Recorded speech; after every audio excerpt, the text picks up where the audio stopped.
Donc, bonjour à tous. On va rentrer sur notre atelier de partage de témoignages industriels et que je vais co-animer avec Myriam de l'IXI et pour lesquels on s'est creusé à la tête. Et nous, ce qu'on voulait, c'était quelque chose qui soit pas une présentation de modèle ou que du processus. On voulait de l'incarnation parce que le leadership, ça s'incarne dans la réalité, ça s'incarne au quotidien. Et donc, on a essayé de trouver des interlocuteurs qui, à travers leurs témoignages, pouvaient nous partager quelques témoignages d'incarnation du leadership sécurité dans la sécurité, enfin dans les activités, pardon, excusez-moi. Et donc, nous avons autour de cette table ronde qui est un peu linéaire, mais qui est pas mal quand même, Denis Ortega de Vinci Énergie France, qui va se présenter après, hein, Jean-Philippe Valin d'EDF, et Emmanuel Demès de SNCF.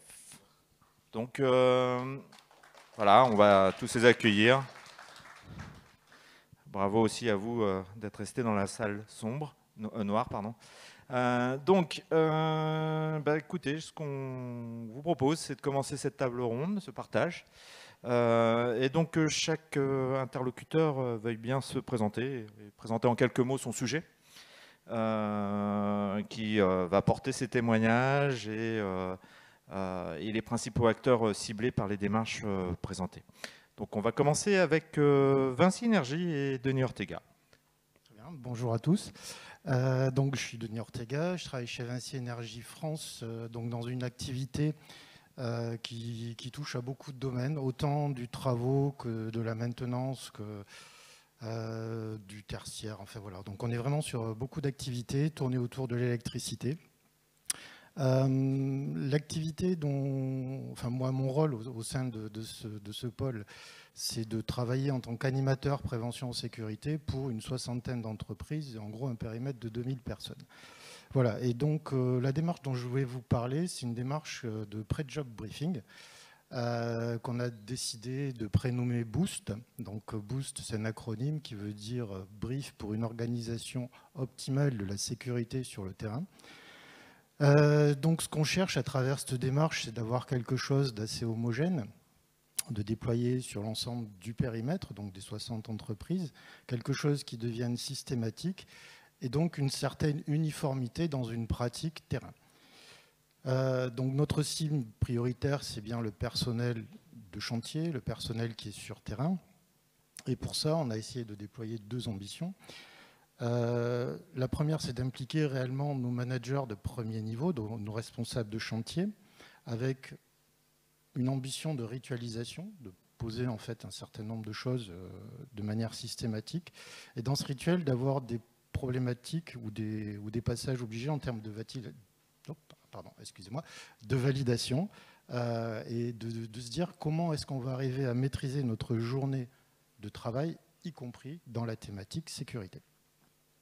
Et puis la deuxième cible, c'est notre management d'affaires, donc les gens qui sont un peu plus, on va dire, technico-commerciaux, un petit peu plus éloignés du terrain.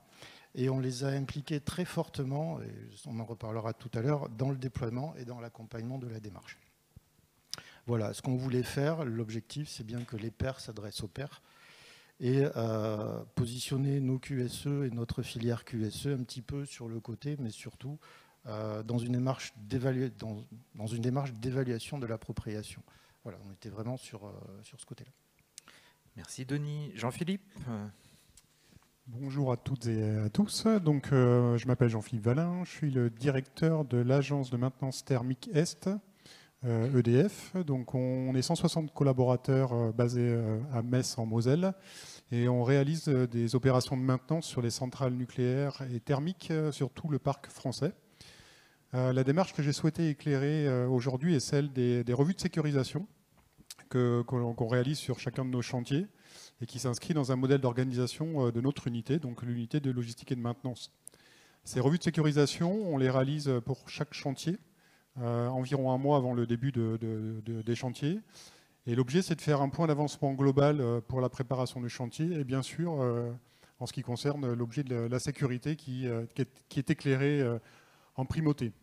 Ces revues de sécurisation, elles sont préparées par le responsable du chantier, donc l'encadrant, et son manager. Elles sont toutes systématiquement présidées par un membre de direction de l'agence, donc soit moi-même, soit mon adjoint.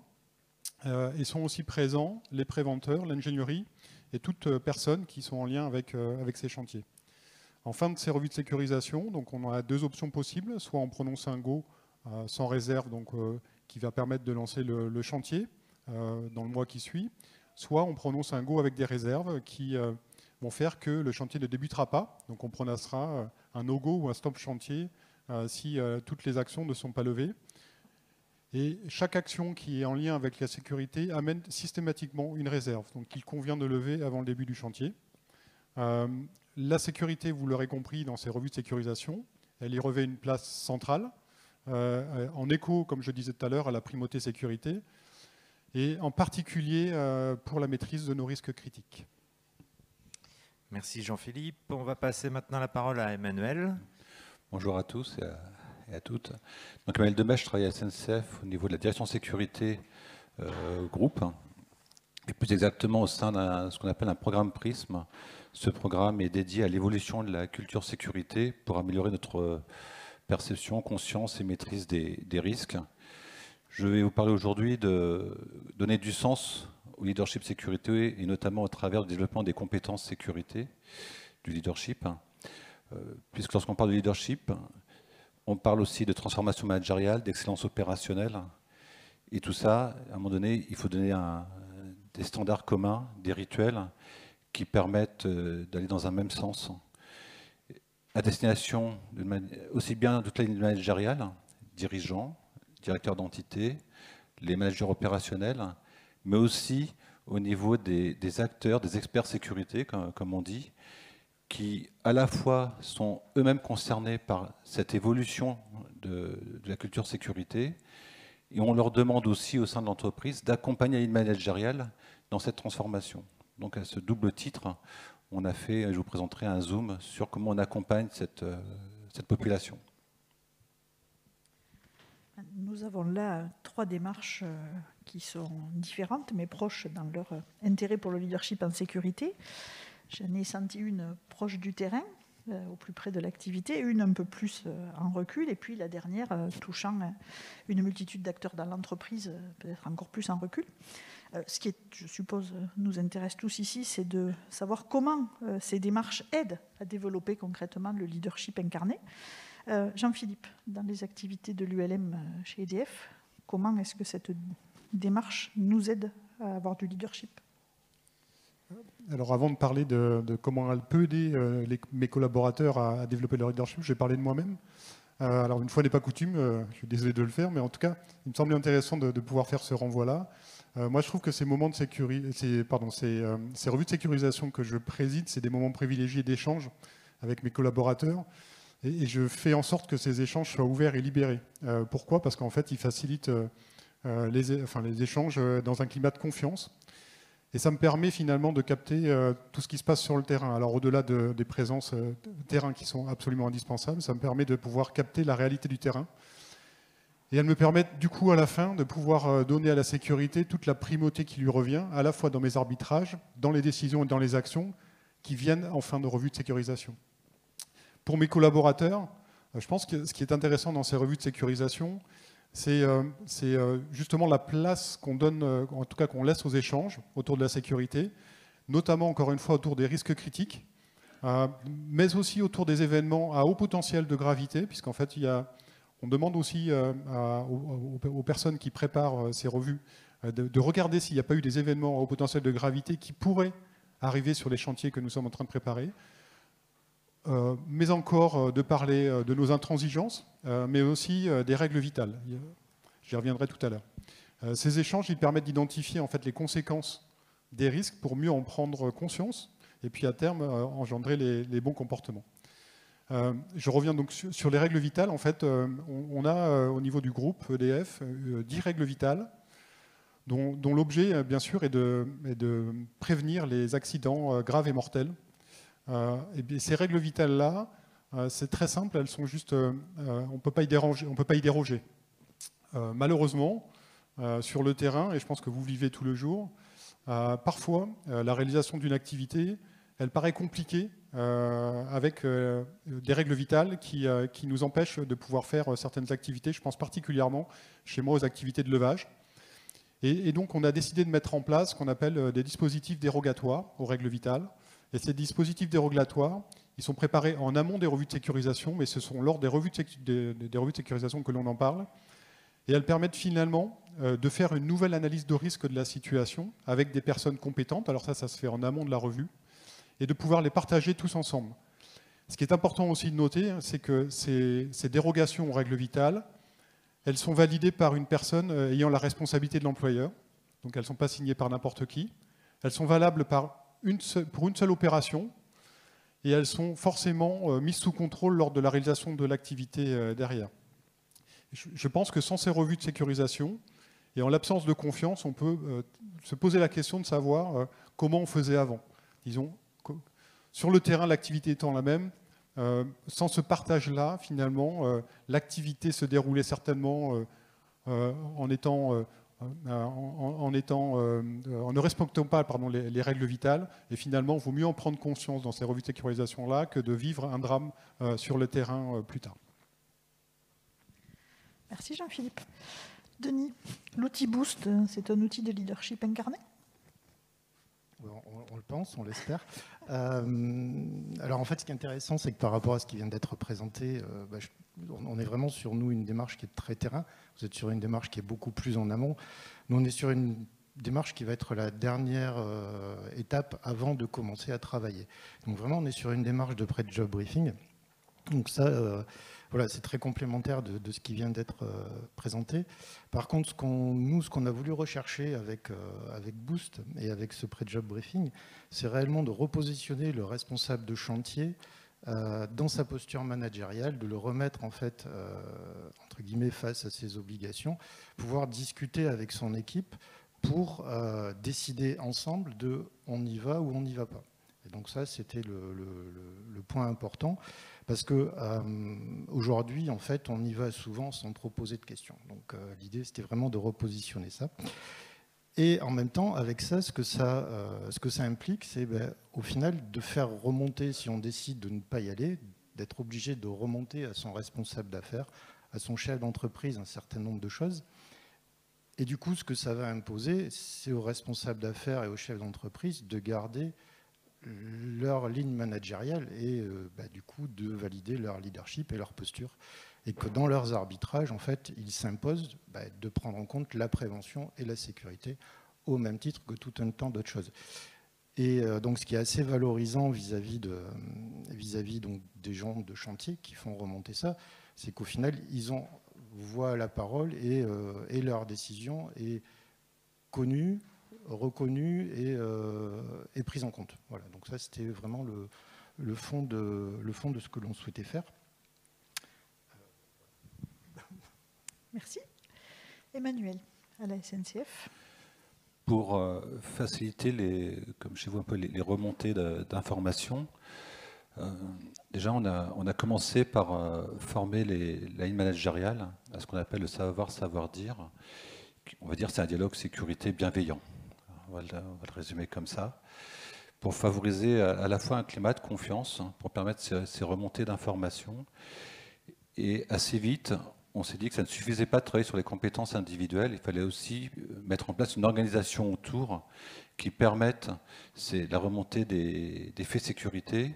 Et pour cela, on a commencé à travailler sur le juste et équitable pour se donner une règle, on va dire, du traitement des événements sécurité qui aboutit en ce moment jusqu'à la signature d'une charte de libération de la parole. Et ça, c'est pour poser le cadre, pour favoriser ces signalements, ces remontées d'informations. Et pour aussi, en termes d'organisation, on a travaillé sur la rénovation des audits internes pour changer notre façon d'observer de la performance sécurité. Et ça, c'est pour créer un climat de libération de la parole. Je pense que ça vous rejoint sous des axes différents.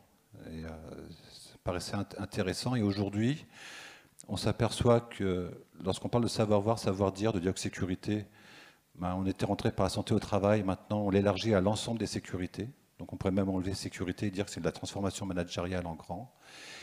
Et on enlève le titre, on pourrait enlever le titre managérial parce que de plus en plus on va vers de la vigilance partagée et on forme nos opérateurs à cette bienveillance, de savoir-voir, savoir-dire, pour, voilà, pour aller beaucoup plus loin dans la transparence et ce climat de confiance. Eh bien, merci pour ces précisions. Ce qui est intéressant dans vos 3 démarches, ou en tout cas les 3 expériences dont vous témoignez la mise en œuvre au sein de vos entreprises, c'est l'importance de la parole en fait, et des échanges qui sont plus ou moins organisés au travers des outils, à travers des organisations, pour libérer la parole et que le leadership puisse s'exprimer autant de manière descendante que montante. Et ça, c'est quand même ce que tu disais, Jean-Philippe, c'est que peut-être qu'avant, on faisait comme ça sans se poser de questions et puis on dérogeait. J'imagine que tout ça, ça nécessite quand même des efforts assez conséquents de changer les modes d'échange, d'interaction avec les différents niveaux hiérarchiques impliqués dans les activités. Est-ce que vous pouvez nous préciser un peu comment vous les avez développés chez vous? Et on va rester au sein de la SNCF. Emmanuel? Alors, on a mis en place un important plan de développement des compétences. Alors déjà, ça a commencé, il faut favoriser une acculturation, j'ai envie de dire, au leadership sécurité et à la culture sécurité. Donc, on a mis en place du e-learning ouvert à tous et on a formé un grand nombre de managers, que ce soit on va dire au FOH et au leadership sécurité. Pour les accompagner, ces managers, on a mis en place 2 réseaux. On a mis un réseau de correspondants FOH et un autre de consultants internes de la transformation managériale. Donc là, ce sont des personnes, ils sont allés plus loin dans la formation pour pouvoir accompagner les managers qui ont eu une première acculturation pour la partie FOH, à faire des analyses de causes profondes, pour de vrai, j'ai envie de dire. Et puis pour la transformation managériale, de les aider à aller sur le terrain et à mettre en place un dialogue sécurité bienveillant. Ensuite, on a commencé aussi à cibler les attendus par population. Donc on a fait des formations leadership sécurité à destination des cadres dirigeants, à destination des dirigeants d'entités, à destination des managers, et aussi au niveau des experts sécurité. Donc là, c'était pour aller encore, pour être toujours dans cette logique d'aller plus loin. Donc dans un cas, c'était sur la notion disciplinaire. Qu'est-ce que c'est qu'une erreur? Qu'est-ce que c'est qu'une violation? Juste et équitable. Dans d'autres, pour les pôles, les pôles sécurité, donc les experts sécurité, c'est comment mettre en place une stratégie d'influence, un leadership sécurité d'influence. Et pour aider cette population spécifique des experts sécurité, on les accompagne aussi avec des séquences de co-développement ou d'ateliers d'approfondissement, puisque, je le répète, ils sont à la fois concernés par cette évolution de la culture sécurité, mais on leur demande aussi d'être acteurs de cette transformation managériale. Donc on a investi, on est en train d'investir vraiment sur cette population. Et autour des formations, on met en place tout un tas de dispositifs comme des livrets, des modes d'emploi, on va dire, que ce soit sur le juste et équitable ou sur les standards sécurité, communs au groupe, parce qu'une culture, c'est aussi inter à ça, quoi. Chez nous, c'est sur l'ensemble du groupe ferroviaire. Merci beaucoup pour ces précisions. Denis, chez Vinci Énergie, qu'est-ce que vous avez mis en place vous, pour développer cette incarnation du leadership à travers Boost? Alors, on a fait pas mal de choses. La première chose qu'on a fait, c'est en 2019, on a fait, on va dire entre guillemets, un acte fondateur. Ce qu'on a fait appel à une prestation donc, qui commence à être connue sur neurosciences et sécurité. Pourquoi? Pour faire prendre conscience en fait à l'ensemble de nos chefs d'entreprise, responsables d'affaires, de l'importance en fait des différentes parades. Et suite à cette conférence, ce séminaire, on a fait appel à un volontariat auprès de nos responsables d'affaires. Puis on s'est appuyé aussi sur l'ICSI puisqu'on avait besoin aussi de travailler sur les sujets. Et donc on a fait appel à un volontariat des responsables d'affaires pour mettre en place en fait ce choix, ces ateliers. Et c'est avec eux qu'on a décidé de travailler sur le pré-job briefing, puisqu'il y avait d'autres types de parades possibles pour la fiabilisation. Mais on a vraiment décidé de travailler avec eux sur ce sujet-là. Ce groupe de travail est devenu en fait notre groupe de travail référent et en fait ce sont eux qui, après avoir livré le kit de déploiement dans l'entreprise du pré-job briefing et donc de Boost, étaient en charge d'aller voir d'autres responsables d'affaires. Et en fait on a eu des responsables d'affaires pilotes dans chacune des entreprises pour en fait diffuser et faire un peu effet tache d'huile autour du sujet.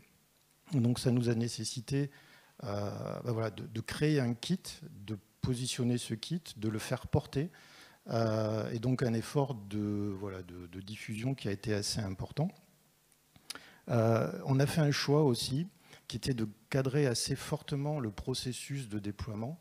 Par contre, l'outil lui-même, c'est-à-dire que le support d'échange en fait de boost ou de quart d'heure, enfin comme on veut l'appeler, en fait n'avait que peu d'importance. Pour nous, ce qui était important, c'est comment ça allait être mené, comment ça allait être déployé et quel sens il était donné à ce moment-là qu'on veut en fait devenir, enfin on voudrait que ça devienne un rituel réel dans chacune des entreprises. Voilà. Et la dernière étape, c'est que donc du coup on a eu la préparation de l'atelier, la transmission aux entreprises et surtout la dernière étape qui était une étape forte, et c'est là où on avait besoin de nos RA pilotes, qui était une étape d'accompagnement. C'est-à-dire qu'il n'était pas suffisant de donner l'information aux responsables de chantier, il a fallu pendant un certain temps les accompagner, aller les voir le matin pour faire que ça soit compris, intégré et que le sens soit là. Eh bien, Jean-Philippe ? Alors, chez nous, le principe des revues de sécurisation, il n'est pas nouveau, puisqu'en fait, on a mis en place cette organisation-là dans l'unité depuis 2014.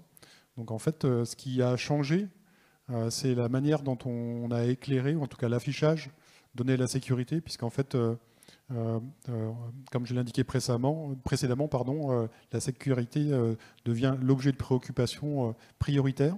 Et du coup, tout tourne autour finalement de ces objets-là, principalement.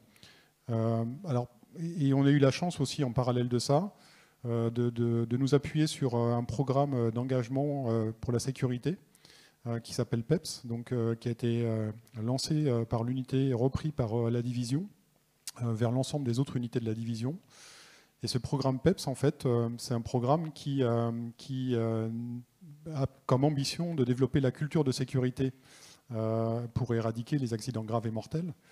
Et ce programme-là, en fait, il nous a bien aidés, puisqu'en fait, il nous a permis de pouvoir lancer plusieurs actions. J'en ai parlé un petit peu tout à l'heure, les actions telles que les no-go stop chantier, qu'ils soient en phase de préparation ou en phase de réalisation de chantier.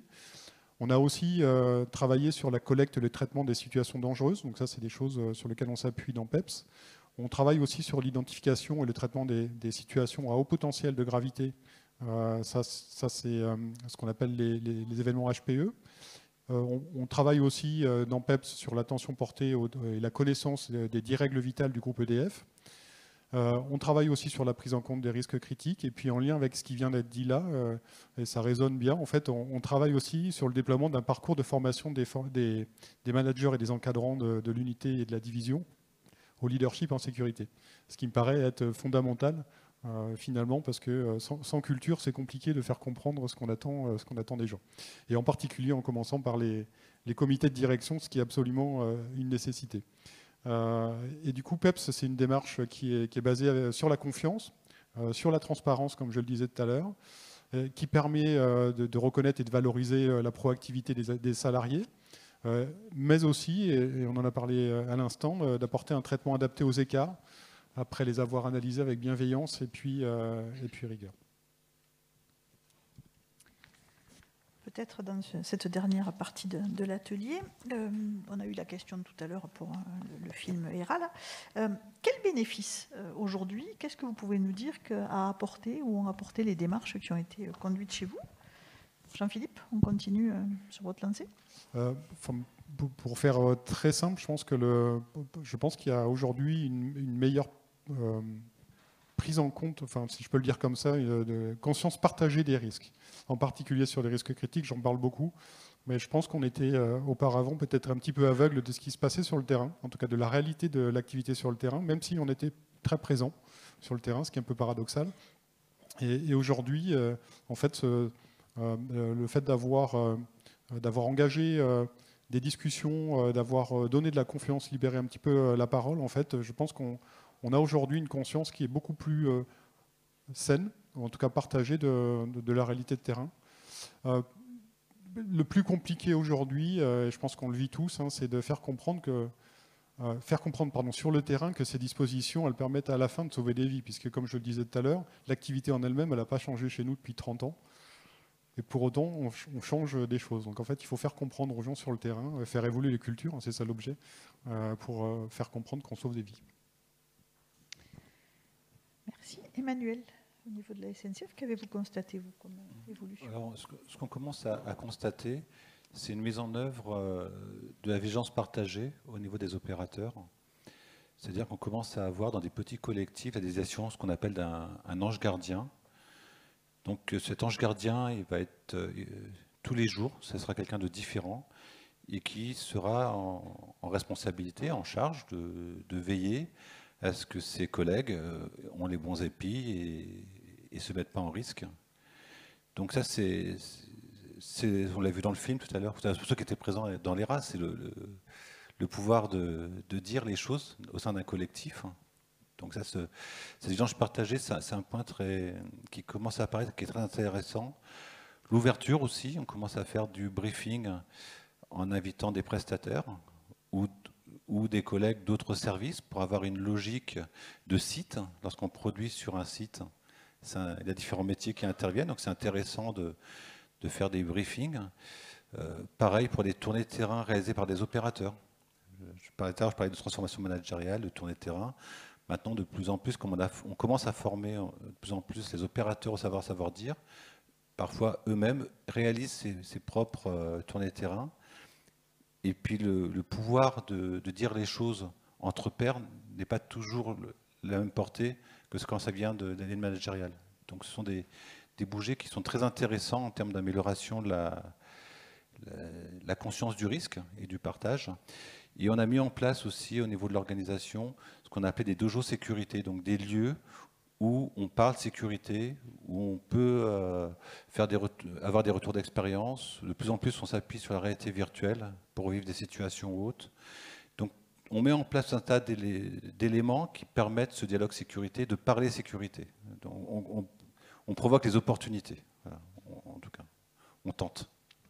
Merci. Denis, qu'est-ce que bénéfice au sein de Vinci Énergie France? Alors, je dirais aujourd'hui, tout n'est pas rose. Voilà, hein, ça fait à peu près 2 ans et demi, 3 ans qu'on est sur ce déploiement.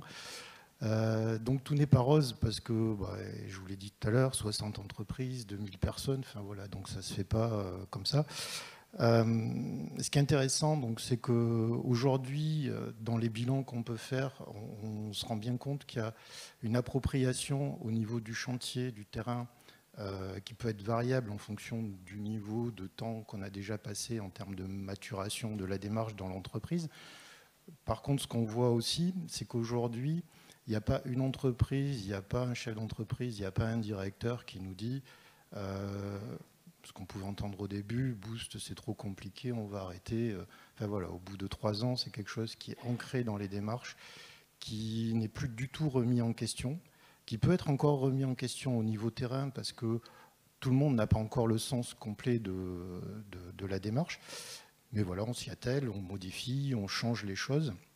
Donc le vrai bénéfice, contrairement à ce qu'on imagine au départ, c'est qu'effectivement, il y a une maturité de plus en plus forte sur le terrain, mais surtout on a une maturité managériale au niveau de nos entreprises et de la direction qui aujourd'hui fait qu'on n'envisagerait pas du tout de revenir en arrière sur cette démarche parce que voilà, c'est quelque chose qui aujourd'hui devient complètement ancré dans ce que l'on souhaite et avec un vrai bénéfice qui est une vraie prise de conscience de la posture managériale que l'on se doit d'avoir en termes de retour. Et donc ça, c'est un vrai gain parce qu'aujourd'hui, on ne peut pas envisager de dire on a un retour négatif sur une mauvaise prépa chantier et on y va quand même.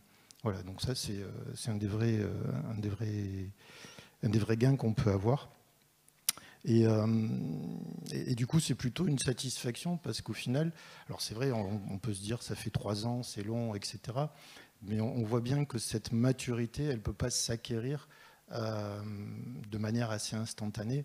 Et chose qu'on a constatée aussi, c'est qu'à chaque fois qu'une entreprise prend cette démarche et commence à la déployer, en fait, elle passe par les mêmes phases critiques de questionnement et où elle se dit mais au final ça sert à quoi, comment je vais faire, et il faut que je me repositionne, et est-ce que je vais faire du contrôle sur le pré-job, est-ce que enfin, voilà, et en fait on voit de manière assez systématique des phases d'appropriation et de déploiement qui sont, on va dire, assez incontournables dans le fait que ça devient quelque chose d'ancré dans l'organisation. Merci beaucoup. J'ai juste une image qui vient de sortir, donc moi ça me sort de mon cadre. En tout cas, ce qui est vraiment intéressant dans vos 3 témoignages, c'est cette idée que leadership en sécurité, c'est pas gratuit, c'est pas immédiat, ça s'apprend ensemble, ça s'appuie sur des échanges qui sont plus ou moins outillés, plus ou moins organisés. Et c'est intéressant de voir qu'à chaque fois, vous avez mené des démarches qui sont quand même assez proches, assez similaires, sur des pans de temps à peu près similaires et tout ça. Donc c'est bien de voir que c'est valable dans tous les secteurs. Quand même peut-être une dernière question avant d'ouvrir la question à la salle. S'il y a des bénéfices, on aimerait bien que ça continue. Alors vous faites quoi pour continuer à ancrer ces bonnes pratiques, ces expressions de leadership, ces échanges de paroles dont la finalité est de maîtriser la sécurité? Denis. Je garde la parole. Donc oui, ce qui est compliqué effectivement, c'est d'arriver à faire perdurer ça dans le temps. Donc ce que ça nécessite, on l'a évoqué déjà plusieurs fois, c'est le côté ritualisation. Il faut que ça devienne quelque chose, non pas d'imposé, mais d'incontournable. Donc ça, c'est le point qui est vraiment fort et qui n'est pas si simple que ça à obtenir. Il faut qu'on arrive à ce qu'on ait des personnes et des collaborateurs qui se disent je ne peux pas démarrer ma journée si je n'ai pas fait mon pré-job parce qu'il va me manquer quelque chose. Donc si ça, on l'obtient, ça fonctionne. Le risque qu'on peut avoir, c'est en fait d'avoir fait un effort qui est quand même important, puisqu'on le voit, 3 ans pour arriver à déployer ça. Bon, on pourrait dire que c'est très long, mais bon, au final, on voit que les gains peuvent être intéressants. Donc voilà, l'effort est important. Et il y a un vrai risque aussi qui est derrière tout ça, c'est le fait, si on ne maintient pas le sens, d'en faire quelque chose un peu du type case à cocher. Et là, des fois, on peut être sur quelque chose qui peut être très très limite entre, voilà, on a quelque chose qui est intéressant, qui donne du sens et qui donne une vraie valeur à la projection sur la journée. Et à un autre moment, quelque chose qui serait juste là pour dire on a passé l'étape et on peut passer à autre chose et continuer comme avant. Donc il y a un vrai effort, il y a un vrai maintien. Et puis aussi, il ne faut pas oublier tous les nouveaux, puisque y a tous les nouveaux qui rentrent et à qui il faut qu'on donne vraiment ce sens aussi. Donc c'est, à mon avis, un effort permanent et pour encore quelques années. Et à faire perdurer. Jean-Philippe ? Oui, alors pour faire très simple, je rejoins complètement. Je m'étais noté la même phrase. En fait, moi, il faut continuer à accompagner et à donner le sens pour pouvoir donner envie. Et puis, ouais, non, mais c'est finalement une bonne conclusion. Pour donner envie de se mobiliser individuellement et collectivement, je pense que c'est vraiment important. Enfin, moi, je témoigne là, mais parce que j'ai fait ce chemin aussi de construction personnelle, et en fait, on se rend compte que c'est pas un one shot. En fait, c'est un parcours qu'il faut qu'on construise avec des étapes qui sont parfois visibles, d'autres un peu moins. Mais en tout cas, c'est vrai que c'est toujours le sens qui nous a amené à ça, et puis vouloir avoir envie d'apprendre, en tout cas, de se cultiver sur le sujet. Merci beaucoup, Jean-Philippe. Pour finir, Emmanuel, qu'est-ce que vous menez pour ancrer toutes ces pratiques dans le quotidien ? On facilite le partage de la vision. On a mis en place une grille d'auto-évaluation managériale de la culture, de notre management de la sécurité, de la culture sécurité, réalisée 2 fois par an par les comités de direction. Ça a l'avantage de 2 fois par an, un comité de direction, de se poser, de s'auto-évaluer, de se dire où on en est vers là où on veut aller et construire ainsi les futures orientations sécurité. Et là où on commence à gagner, je pense, en maturité, c'est qu'avant c'était pour les comités de direction et de plus en plus on le décline maintenant, cette auto-évaluation managériale, en y intégrant des entités beaucoup plus opérationnelles, voire des DPX. Et ça permet vraiment de créer une vision partagée et ensuite de prioriser les actions. Ça, c'est un premier point, se mettre en action pour toujours continuer à progresser, à s'améliorer, parce que la route est longue. Ensuite, l'exemplarité. Lorsqu'on parle de juste et équitable, de charte de libération de la parole, ce climat de confiance, il peut être long à gagner, et si on n'est pas exemplaire dans l'application, il peut être détruit très rapidement. Donc ça, c'est un point de vigilance à avoir. Et aussi s'assurer, lorsqu'on parle de formation, comme le plan de développement des compétences qu'on a mis en place, s'assurer le turnover, les nouveaux, comment on les intègre, comment on les forme.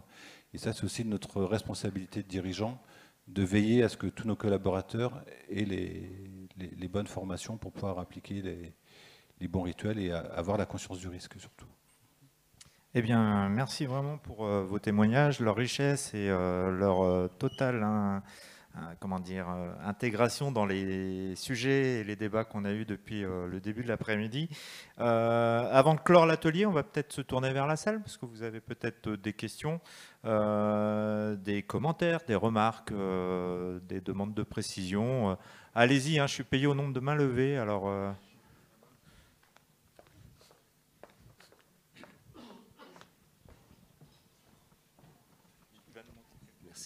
Bon, alors vous avez déjà un point. Je sais pas, c'est un billet. Ou... Merci, merci. Merci. Une question sur la capacité à s'affranchir des règles, des procédures, qui est un vrai sujet de leadership, en particulier quand on est face à des événements inattendus.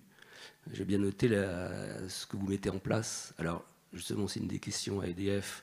Les exceptions aux règles vitales, est-ce que c'est uniquement dans votre direction ou division? Je ne sais pas exactement. Est-ce que c'est quelque chose dans tout le groupe? Est-ce que c'est un des programmes que vous diffusez à travers PEPS? Enfin voilà.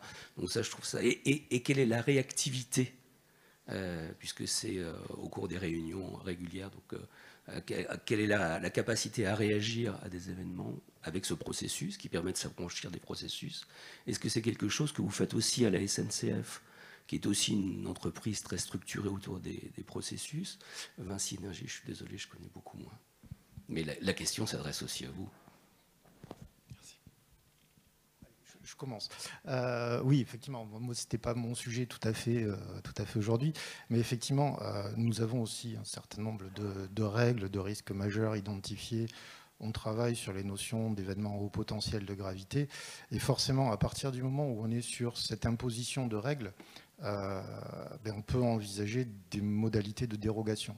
Par contre, là aussi, il y a un risque de dérive qui est possible, c'est de se dire, au final, la dérogation, elle doit être réalisée uniquement après une analyse et après un choix conscient des modalités dérogatoires. Et donc, ce n'est pas forcément dans tous les cas.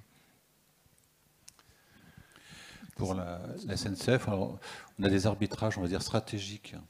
On a formé tous nos cadres dirigeants à ce qu'on a appelé chez nous la prise de décision prudente. C'est comment on peut discriminer la sécurité et puis voilà, comment dans un système complexe, on peut prendre une décision en tenant compte systématiquement de la sécurité. Ça ne veut pas dire que c'est avant tout la sécurité, mais en tout cas, on discrimine positivement la sécurité. Donc ça, tous les cadres dirigeants ont été formés. Et ensuite, on va dire sur la gestion opérationnelle, lorsqu'on développe la démarche juste et équitable, déjà on distingue la distinction entre l'erreur et la violation. Lorsqu'on fait une charte de libération de la parole où on s'engage que pour tout événement sécurité qui est remonté par l'opérateur, il n'y aura pas de sanction, quelle que soit la nature de l'événement sécurité. Ça favorise la libération de la parole. Et on est en train aussi d'aller plus loin dans la notion de présence terrain, de visite sécurité. On prépare une visite sécurité, on observe, on fait une visite sécurité de site, pas forcément simplement de son agent dans le cadre de la veille, pour identifier le travail réel et en tirer toutes les conséquences. Et puis, comme vous aussi, je suppose, on fait des retours d'expérience à chaque événement sécurité.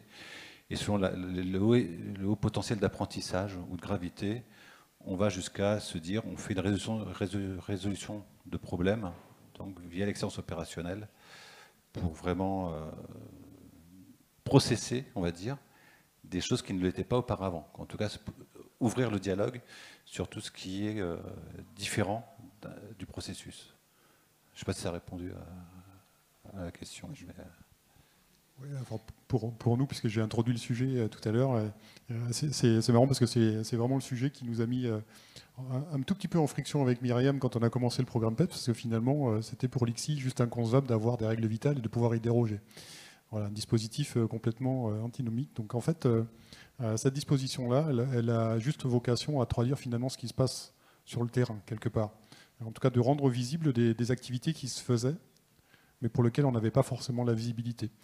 Ces dérogations, elles n'existent pas dans tout le groupe. Aujourd'hui, c'est des sujets qu'on partage aussi chez nous, puisqu'en fait, il y a probablement des activités qui se déroulent encore en écart aux règles vitales, qui ne sont peut-être pas connues ou pas vues. En tout cas, le choix qui a été fait aujourd'hui dans mon unité, dans ma division, mais aussi dans la division production nucléaire, parce qu'en fait, c'est mon partenaire, enfin qu'elle soit nucléaire ou thermique, c'est mon partenaire principal, c'est de pouvoir les éclairer, enfin d'avoir une conscience partagée, et surtout de pouvoir les amener au plus haut niveau, comme j'ai dit tout à l'heure. Ces dérogations aux règles vitales-là, elles sont signées par quelqu'un qui a la responsabilité d'employeur, donc qui peut être moi-même, mais aussi de notre partenaire, c'est un directeur d'une centrale nucléaire par exemple. Et l'objet, c'est de pouvoir partager sur le risque et de mettre en place des parades qui sont les plus efficientes possibles. Ça veut dire quoi? Généralement, derrière une dérogation aux règles vitales, on a souvent la notion de temps et la notion de personne. C'est-à-dire, en fait, on y expose les gens le moins longtemps possible et le moins de personnes possible. Et en tout cas, on met la disposition sous contrôle. Et ce que j'ai dit tout à l'heure aussi, c'est que la dérogation aux règles vitales, elle est unique. En fait, elle est valable pour une activité, et après, derrière, on la déchire. Il n'est juste pas question de la mettre, de l'enregistrer quelque part et de la réutiliser pour une prochaine activité, parce que en fait, ça serait la pire des choses qui puissent nous arriver. L'objet à la fin, c'est de les supprimer. On est tous conscients de ça. En fait, l'objet à la fin, c'est de se dire il n'y a plus de dérogation aux règles vitales et on réalise toutes nos activités sans jamais déroger à règles vitales. Mais c'est pas simple. C'est pas simple. Et c'est pour ça qu'on a un dispositif dans mon unité qui permet tous les ans de revisiter toutes les dérogations aux règles vitales qui ont été émises et d'essayer de trouver une solution la plus pérenne possible. Par exemple, la mise en place d'un point d'ancrage, d'un outillage qui permet d'éloigner un opérateur d'une charge. Mais en tout cas, c'est des questions qu'on se pose. Et c'est vrai que c'est pour ça que je l'ai abordé dans mon exposé, hein, quand on en parle, ça paraît complètement incroyable de se dire on peut déroger aux règles vitales, mais pour autant, sur le terrain, il y a des activités, on ne sait pas faire autrement. Voilà. On passe d'une sécurité qui est réglée, à une sécurité qui est gérée. Et donc, on passe par ces transitoires-là. Moi, je préfère avoir les yeux grands ouverts. Merci pour ces précisions. Une dernière question, peut-être, avant de... Alors, oui, ici. Je vais essayer de monter sans tomber. Hop. En tenant la rampe. Vous voyez quel leadership. Dans la tenue du micro, que je n'ai pas nettoyé. Merci.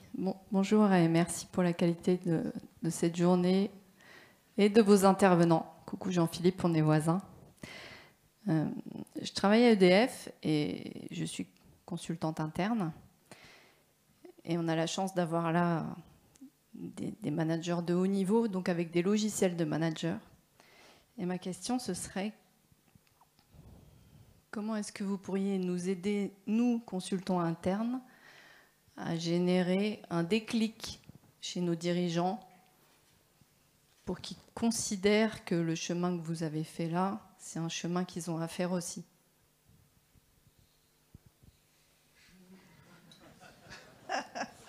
Je ne suis pas sûre que le temps qui est imparti à cette conférence nous permette de répondre à la question. Est-ce que l'un d'entre vous est inspiré, messieurs? Jean-Philippe, vous le sentez? Déjà, ça fait plaisir de te voir là. et ensuite, en fait, moi, je pense que encore une fois, je pense avoir fait ce morceau de chemin-là. Il faut avoir envie de le faire quelque part. Et puis, il faut avoir envie d'apprendre, en tout cas de se cultiver. Et puis, il faut avoir aussi une forte appétence pour le terrain, en fait, parce que finalement, ce qui est important, c'est de regarder le terrain. En fait, on fait tout ça pour ça. Et si on ne regarde pas ça, et je parle aussi, et je m'inclus dedans, puisque j'en fais partie des comités de direction, si on n'a pas cette appétence à la fois de vouloir comprendre et à la fois de vouloir apporter pour le terrain, ça paraît compliqué.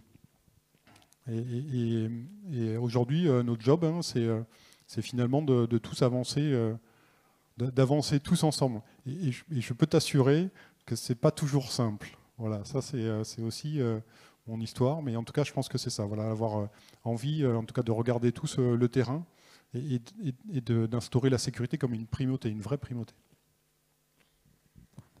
Est-ce que Emmanuel ou Denis, vous voulez rajouter un petit mot sur l'engagement du plus haut niveau?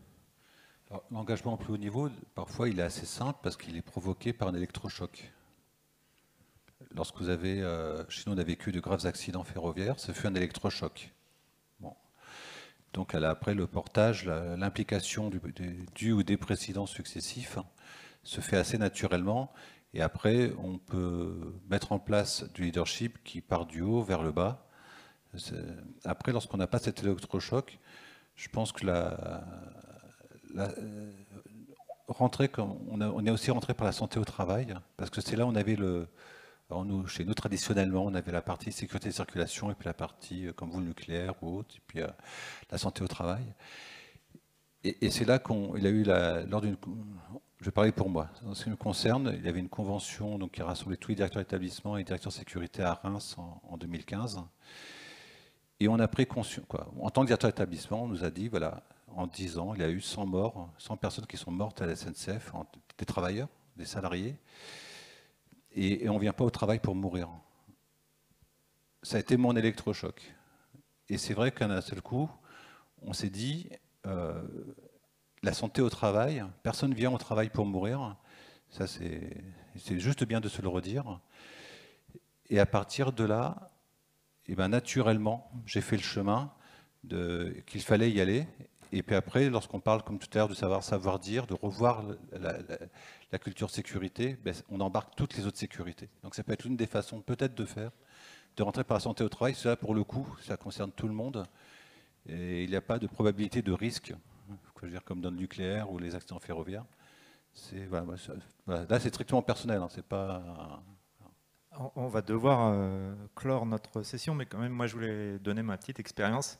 Je ne sais plus, on parlait de dojo tout à l'heure, de dojo sécurité. C'est un terrain sur lequel on peut se battre autour de... Enfin, juste battre autour des sujets de sécurité, de pouvoir en discuter. Et voilà, c'est difficile de faire prendre conscience de l'importance de gérer sa sécurité auprès d'opérationnels quand on est auprès des opérationnels.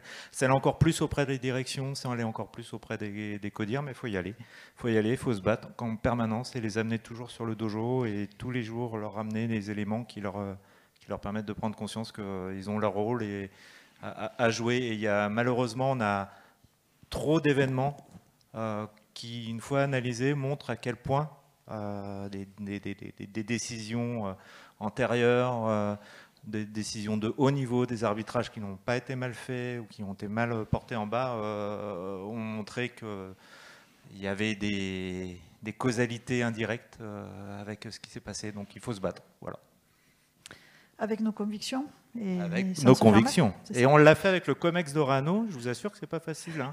On a fallu quand même aller convaincre des gens qui parlent au ministre, hein, et pas de différents pays. C'est pas si simple. Et ben on y arrive. Il faut y aller, c'est tout. Alors sur ces bonnes paroles de conviction, c'est ça. Merci messieurs d'avoir témoigné avec nous et de nous avoir porté votre envie de faire bouger vos équipes et d'avoir du leadership incarné. Merci à la salle de les avoir soutenus. Et puis, rendez-vous pour la suite du programme, vous l'avez affiché. Un petit message encore, il reste de la place sur la fresque au premier étage. Allez mettre vos cartes ID pour que notre facilitateur graphique vous renvoie la plus belle image de cette journée. Merci et à tout à l'heure pour la suite du programme.